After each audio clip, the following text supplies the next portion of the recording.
grande. Créame, hermano, que Dios es un Dios de cosas grandes. Y yo sé que cada oportunidad que Dios nos permite estar en su casa es un momento de alegría, pero también es un momento de celebración. Y bueno, seguimos recibiendo, porque ya lo hemos recibido a través de la alabanza. Y hoy también Dios lo va a usar en la predicación a nuestro hermano Yexua, de parte del Señor, de parte de Wilady, de parte de Helen, de parte de todo. Gloria al nombre del Señor. Está cubierto con todo para predicar la palabra del Señor. Amén. Amén. Gloria a Dios, aleluya. Que Dios bendiga a nuestro pastor, amén. Aleluya. Estamos más que agradecidos por esta ocasión, esta oportunidad especial que nos da el Señor de predicar su palabra. Jimmy, esta fuera una noche especial para que tú predicaras y no yo. Aleluya. Gloria al Señor. Bueno, vámonos al libro de Jonás. Continuamos allí con Jonás. Yo pregunté, ¿me presentan o me presento solo? Entonces, bueno, claro.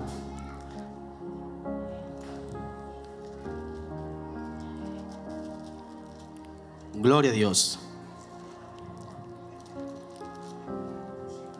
Jonás capítulo 4 versículos 6 y 7.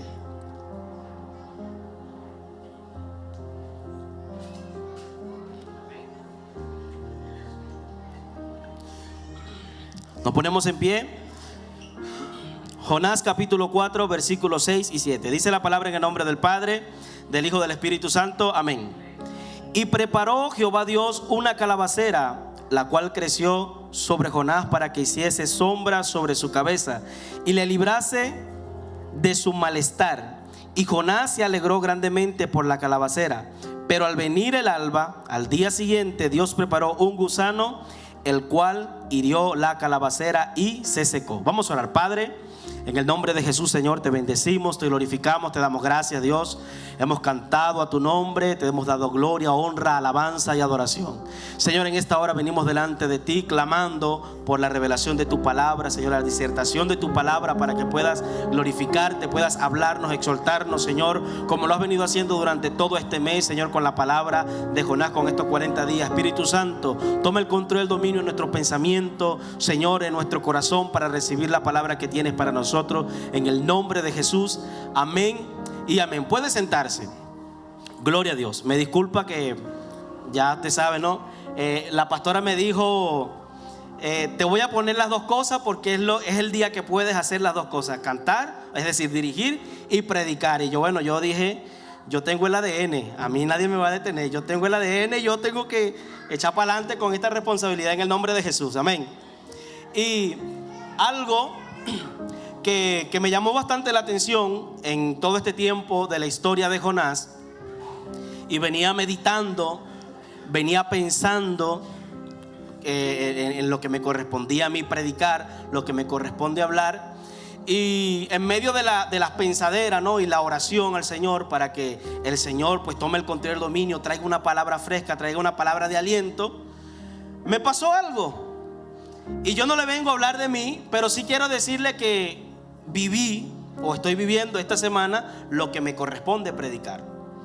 Y me asombra porque en esta parte especial del libro de Jonás vemos, como explicaba la hermana Verónica ayer, que él se sentaba a esperar que Dios obrara en justicia y que Dios los matara toditos. Y en un momento yo dije, bueno, Señor, manda un misil y haz algo a mi favor. No hablaba de Jonás, hablaba de mí, de lo que me había pasado a mí. Señor, haz algo, obra en justicia. Y de repente me acordé de Jonás, de la calabacera, mi predicación. Yo dije, no, ten misericordia, Señor, no vaya a ser que por mi culpa, ten misericordia.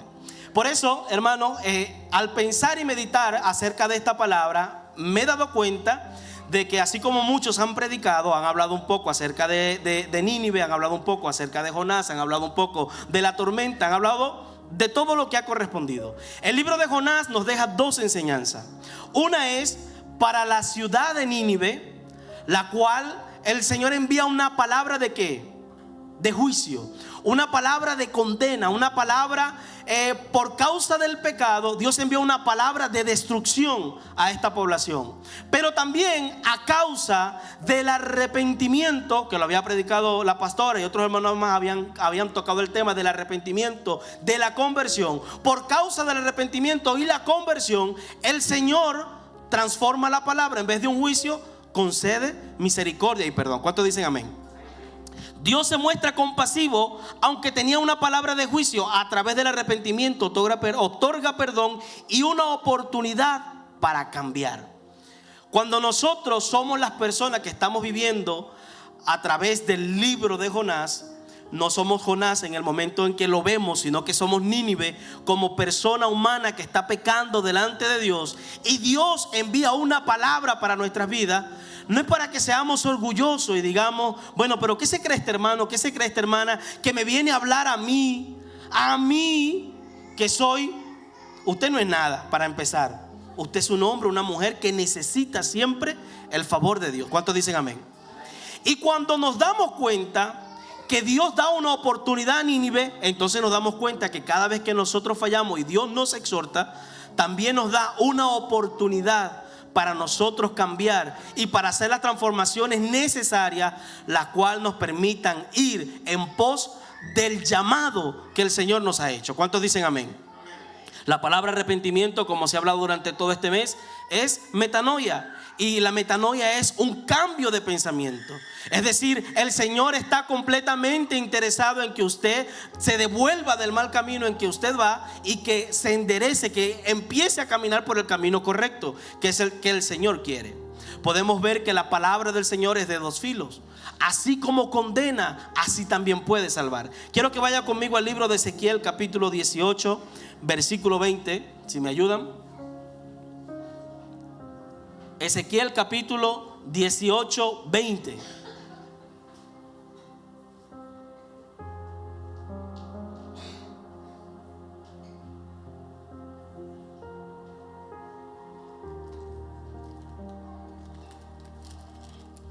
Ok.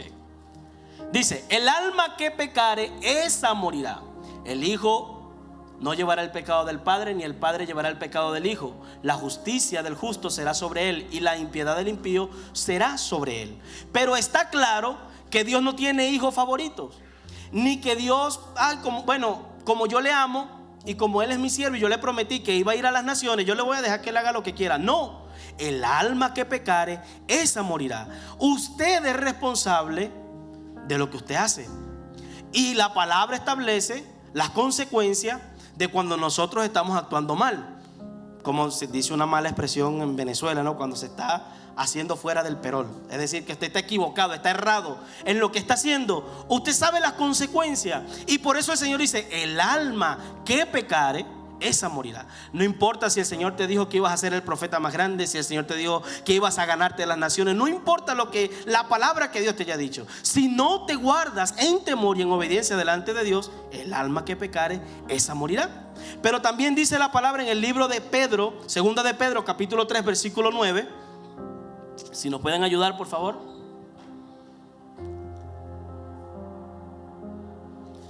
El Señor no retarda su promesa, según algunos la tienen por tardanza, sino que es paciente. ¿Para quién? Para con nosotros. Dios fue paciente aún para con Nínive, de no destruirla sin enviarle una palabra de advertencia. Fue paciente hasta que Jonás predicó los 3 días. Fue paciente hasta que pasaron los 40 días y no hubo una destrucción. Dice: no queriendo que ninguno perezca, es decir, que Dios tiene misericordia de nosotros, sino que todos procedan al arrepentimiento. Probablemente hayan personas que vengan a la iglesia y digan que es que yo no tengo el perdón de Dios, es que yo he hecho algo tan malo, pero tan malo que no tengo perdón de Dios. Pues resulta que tenemos un Dios que es misericordioso, un Dios que es de amor, un Dios que es de oportunidad. Y si te permite estar en este lugar, es porque tiene el plan de transformar tu vida, no queriendo que te pierdas, sino que procedas a un cambio, que procedas al arrepentimiento, a una transformación. ¿Cuántos pueden darle un fuerte aplauso al Señor? Aleluya. El libro de Joel, capítulo 2, versículo 13. Joel, capítulo 2, versículo 13.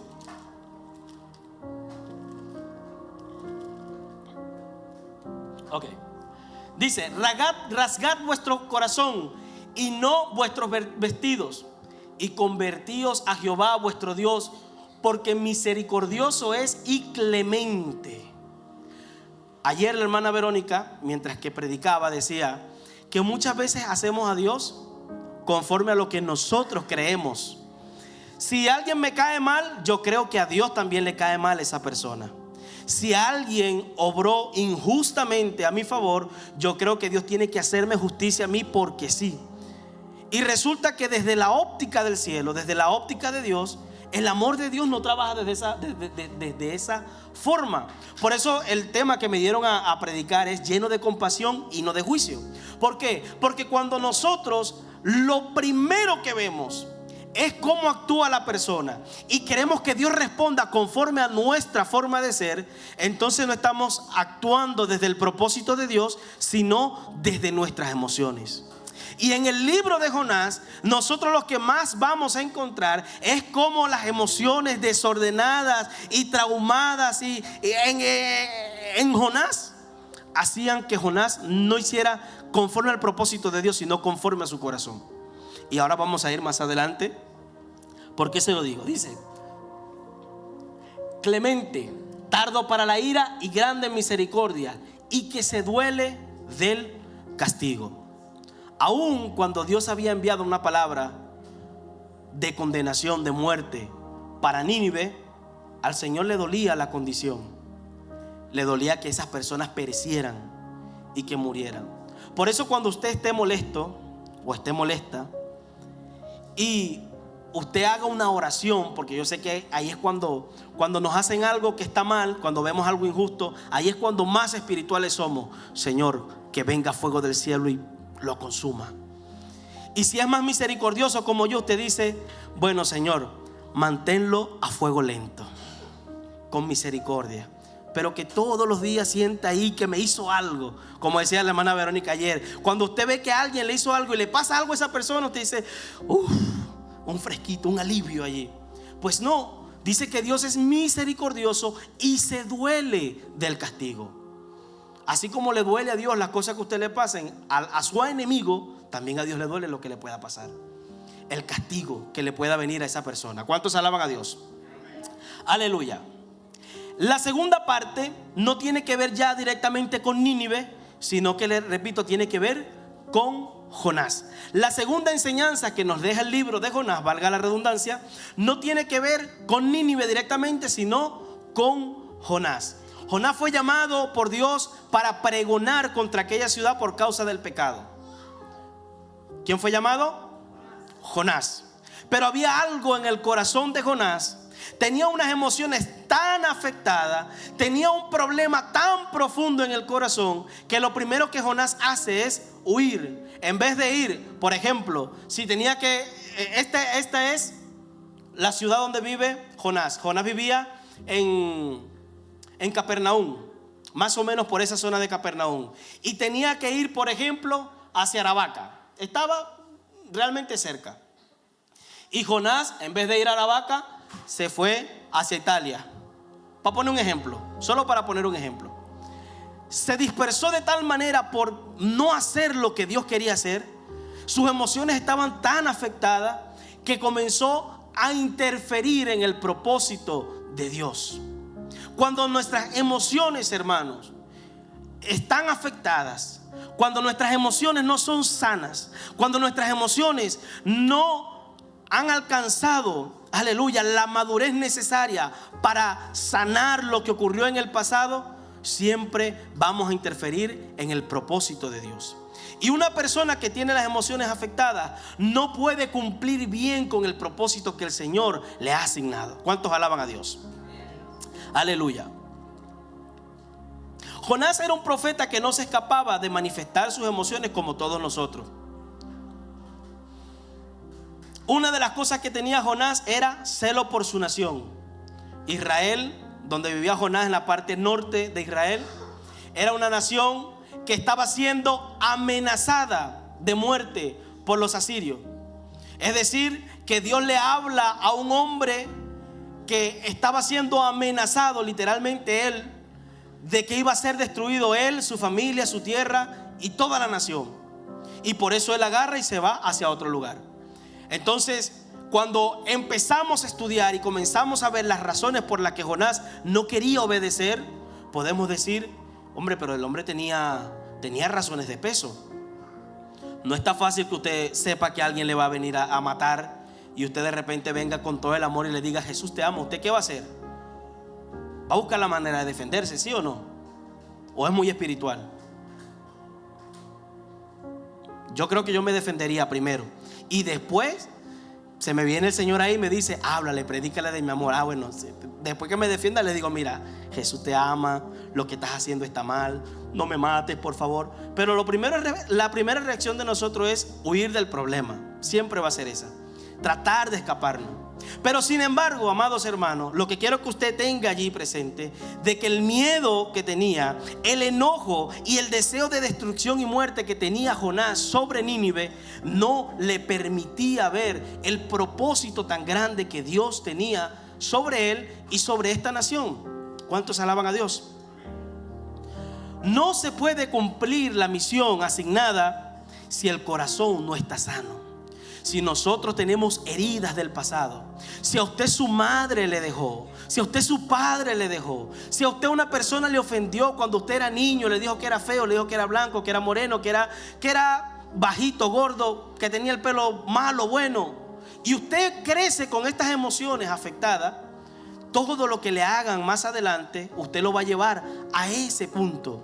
Es que yo me acuerdo que cuando niño mi mamá me dijo, es que yo me acuerdo que desde pequeñito mi papá me pegaba. Y todo el que le diga una palabra, por fuerte que sea, usted lo va a llevar, usted se va a hacer pequeño otra vez y va a llevar esa emoción al momento en el que su papá le daba con cariño unos par de golpecitos allí. Aleluya, disculpe la ironía. Pero si nosotros tenemos nuestras emociones sanas, a usted no le importa lo que diga la gente, no importa lo que hable la gente, no importa cómo se comporte la gente, porque usted es una persona sana, madura y capaz de entender que lo que estás pasando es por un propósito y eso te va a llevar a cumplir la misión asignada por el Señor. Denle un fuerte aplauso al Señor.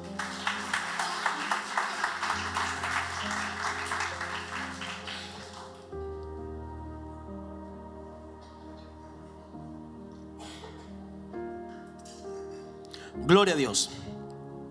Jonás, en medio de su situación, él entiende, como nosotros hacemos el intento: Señor, ahora sí voy con todo, te voy a servir. Y de repente él se va a la tierra que se iba, el Señor lo mete en el mar o al pie de agua, como dijo la pastora, se mete al agua, se lo traga el animal. Y no entiende que en medio de toda la narrativa dice: Dios preparó un gran pez, Dios preparó una tormenta, Dios preparó una calabacera, Dios preparó el viento con calor, Dios preparó un gusano. En todo el trayecto de la historia de Jonás, Dios estuvo presente en todo el trayecto. Muchas veces, amados hermanos, nosotros no entendemos por qué sucede esto. Pero ¿por qué pasó esto en el trabajo? Es que Dios está en el asunto. Es que Dios está cambiando, Dios está haciendo cambios. El domingo antes del pasado, no recuerdo qué domingo, mentira, creo que fue el primer domingo del año, no recuerdo. El pastor llamó a toda la iglesia para orar. Y yo le digo: ora por mí, pastor, que me tengo que ir ya, porque tengo que irme a hacer algo para el trabajo, no sé qué, no sé cuánto. Y de repente él agarró y me puso la mano a mí, a mi familia, oró por mí. Y como Dios es Dios, me soltó una palabra. Pues no tardó ni una semana y boom, se cumplió la palabra. Porque Dios es Dios que nos hace cambiar, nos hace pasar por medio de transformaciones. Pero Jonás no entendía de que Dios preparaba todo para algo. Y Jonás, en su intento de entender, dice: bueno, estoy en el pez, Señor, te clamo desde el Seol, tú me perdonaste, en mi tumba estoy, pam, pam, pam. Y lo devuelven a tierra. Comienza a predicar, pero aún así no entendía. Su emoción afectada lo llevó ¿a qué? A predicar y a ponerse en una colina a ver todo el mal que podía venir sobre Nínive si no se arrepentía. ¿Me entiende? cuando nosotros estamos afectados, por más que intentemos, por más que yo diga, ahora sí, Señor, pero si no sano de raíz lo que me hace pecar, lo que me hace pensar mal, lo que me hace vivir y revivir los malos momentos de por qué me habló mal, por qué no me habló mal, qué me dijo, qué no me dijo. Si yo no voy a la raíz de mi problema, por más que yo quiera intentarlo, por más que yo ore y que levante mis manos al cielo, va a llegar un momento en donde retorna otra vez ese mal sentimiento, esa emoción afectada, y me va a hacer estar como Jonás, esperando el juicio de Dios sobre Nínive. ¿Cuántos alaban a Dios? Una persona que a mí me llama bastante la atención, y alguna vez se lo he comentado, es Sansón. Dice la Biblia que Dios levanta a Sansón para que no se contaminara y para que él juzgara en Israel, para que él fuera el juez en Israel. Y de hecho Sansón se levanta, y cuando ya era un hombre, dice la Biblia que Sansón, su corazón se desviaba ¿hacia dónde? ¿Hacia dónde? Hacia las mujeres mundanas, porque yo soy hombre y a mí me gustan las mujeres, me gusta mi esposa, ¿no? Pero el problema de Sansón era que se iba ¿hacia dónde? Hacia las mundanas, hacia la filistea, y miraba lo que no tenía que mirar y buscaba lo que no tenía que buscar. Ahora yo pregunto, ¿el propósito de Dios era que Sansón se hubiese desviado y Dios cumplir una misión con el corazón desviado de Sansón de esta manera? Pregunto. No, ¿verdad? Sansón pudo haber sido un hombre que se guardara íntegramente y Dios haberle utilizado como un juez poderoso en Israel. Pero sin embargo, Dios se vale de las ocasiones y que a veces no queremos hacer cambios en nuestra vida y no le queda otra que utilizarnos. Ya está, porque Él dijo, te voy a usar en esto y te va a utilizar. Pero la intención de Dios es que usted tenga desde su raíz un corazón sano, un corazón limpio, un corazón que esté dispuesto a hacer los cambios necesarios para agradar al Señor. Un corazón necesario, limpio, para que haga lo que sea necesario para agradar el nombre del Señor y cumplir el propósito de el Señor. ¿Cuántos alaban a Dios? Ahora bien, todos nosotros somos seres humanos. Quiero que vaya conmigo al libro de Gálatas, capítulo 5, 16 en adelante. Todos nosotros somos seres humanos, todos nosotros tenemos emociones, todos nosotros cometemos errores, todos nosotros cometemos faltas. Gálatas 5, 16 en adelante, hasta el 25. Dice así: digo pues, andad en el espíritu y no satisfagáis los deseos de la carne. Un momentito allí. Bien, todos sabemos lo que es andar en el espíritu, ¿no? ¿Qué es andar en el espíritu? ¿Qué es andar en el espíritu? Andar en santidad, dice el hermano Ramón. ¿Qué más puede ser andar en el espíritu? En relación. ¿Con quién? Con el Espíritu Santo. ¿Qué más puede ser andar en el espíritu? Estar siempre velando. Muy bien. Todos nosotros somos llamados a andar en el espíritu y a no satisfacer. En una versión dice, no proveáis a los deseos de la carne. Cuando nosotros tenemos algún problema emocional, sentimental, estamos tan afectados que muchas veces no somos los que cortamos para que el enemigo no se siga nutriendo o siga nutriendo nuestro malestar, sino que proveemos. Si es con algún algún problema matrimonial, puede ser el caso, algún problema con un familiar, y de repente el familiar se levantó y no pudo decirle buenos días o lo que sea, ya la mente empieza a trabajar. Mira, se levantó y ni siquiera te dijo buenos días. Pero ahora sí está pidiendo el desayuno. Pero ahora sí empieza la mente a trabajar, a trabajar. ¿Qué debe hacer usted para andar en el espíritu? No proveer a los deseos de la carne. Y muchas veces somos nosotros los que nos encargamos de pensar y buscar y buscar y buscar hasta que armamos un problema más allá de lo que se ve. Siguiente versículo, por favor. Porque el deseo de la carne es contra el espíritu y el espíritu es contra la carne, y estos se oponen entre sí para que no hagáis lo que quisierais. Siguiente.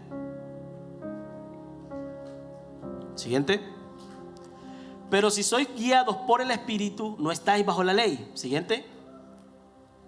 Y manifiestas son las obras de la carne, que son adulterio, fornicación, inmundicia, lascivia. ¿Qué más?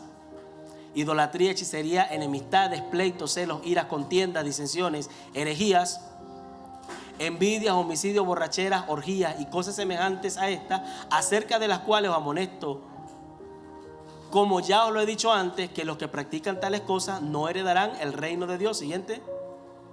Mas el fruto del Espíritu es amor, paz, paciencia, benignidad, es gozo, paz, paciencia, benignidad, bondad, fe, mansedumbre, templanza. Contra tales cosas no hay ley. Más. Pero los que son de Cristo han crucificado la carne con sus pasiones y deseos. Allí, cuando nosotros, hermanos, tenemos algún problema gordo emocional que nos trauma, que no nos deja avanzar, que siempre que intento avanzar me viene el mismo problema, creo que lo he superado, pero otra vez viene y me toca la puerta y me trae malos deseos, me trae insatisfacción, me hace estar enojado, me hace estar triste. ¿Qué tenemos que hacer? Han crucificado la carne con sus pasiones y deseos. ¿A dónde tenemos que llevar nosotros nuestras emociones afectadas? ¿A dónde tenemos que llevar nosotros nuestros malos pensamientos? ¿A dónde tenemos que llevar nosotros nuestros malos deseos? A la cruz, crucificarle. Y entonces en ese momento vamos a entender, en ese momento vamos a ser verdaderamente libres para nosotros cumplir la asignación que Él tiene para nosotros. Romanos 12:2, aleluya, nos enseña, Romanos 12:2,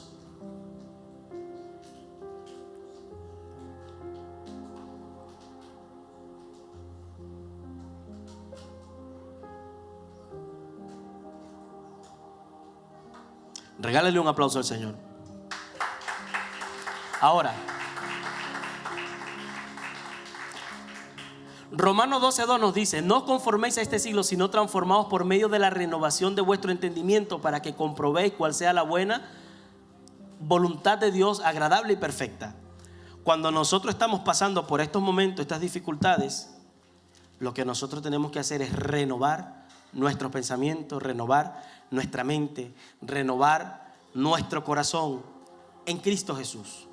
Y así vamos a salir de esta situación que nos hace reincidir, sea en pecado, sea en problemas, sea en situaciones adversas que nosotros no queremos estar, en las cuales nosotros no queremos padecer, pero las padecemos porque estamos o constantemente dándole más al pensamiento de lo que debemos, y debemos es llevarlo más bien cautivo a Cristo, llevarlo a los pies de Cristo. ¿Cuántos alaban a Dios?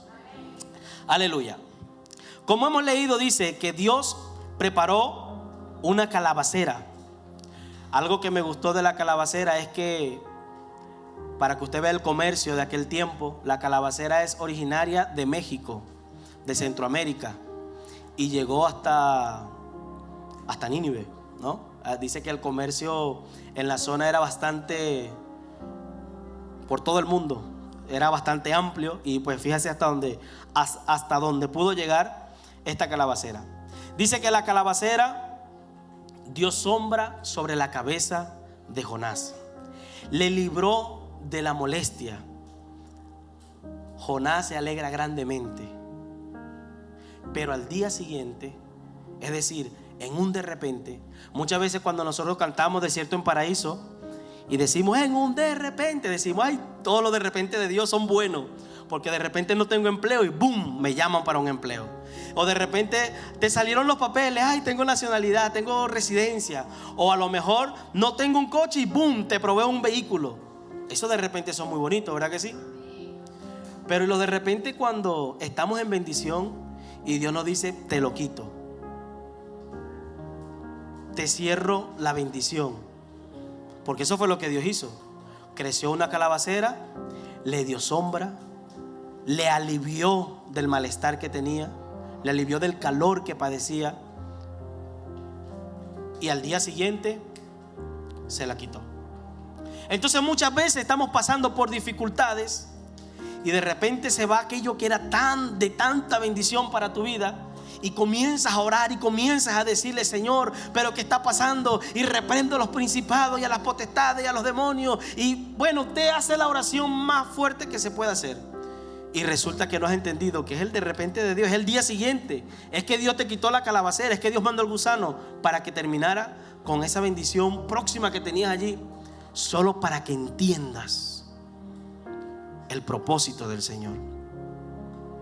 Así que si usted en este momento está pasando por una dificultad que usted no entiende, y usted ha orado al Señor, y usted le ha dicho al Señor: Señor, pero ¿qué pasa? Señor, pero es que era tan feliz en ese momento que tú me estabas dando esto. Señor, pero eso me producía un bienestar en mi casa, en mi hogar. Pero ¿qué pasa si iba tan bien en los estudios? Pero ¿qué pasó? Yo creo que Dios está llamando tu atención. Yo quiero que tú medites en todas las cosas que tú has estado pasando y veas qué te quiere enseñar el Señor. Que veas qué quiere darte a entender Dios con la situación que tú estás viviendo. Porque es muy bonito cuando estamos bajo la bendición, pero también es más bonito cuando usted alaba a Dios en el momento de la prueba, en el momento de la aflicción.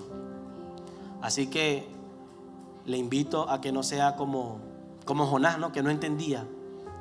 Dios preparó tantas veces y no lo entendía. La misericordia que Dios le mostraba a Jonás era buena para él, pero la misericordia que Dios le mostraba para otros, para Jonás era malo. Sus emociones estaban tan afectadas que el ver que Dios le haya librado en el vientre del pez, el ver que él haya sido el motivo de una tormenta, el ver que Dios haya hecho crecer una calabacera en un día y al día siguiente muriera, todo esto para Jonás a lo mejor era algo impresionante. Que Dios mostrara misericordia y favor para él era algo impresionante, era algo glorioso para él. Pero cuando tocaba hablar acerca del tema de Nínive, para Jonás no era tan agradable.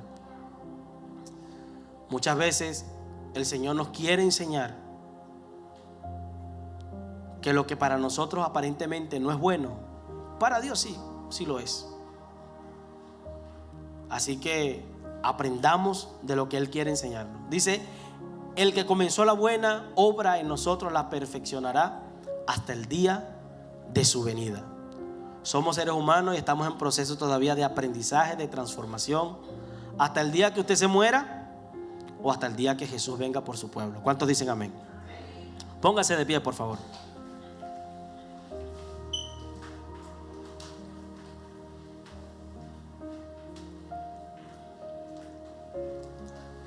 Gloria a Dios.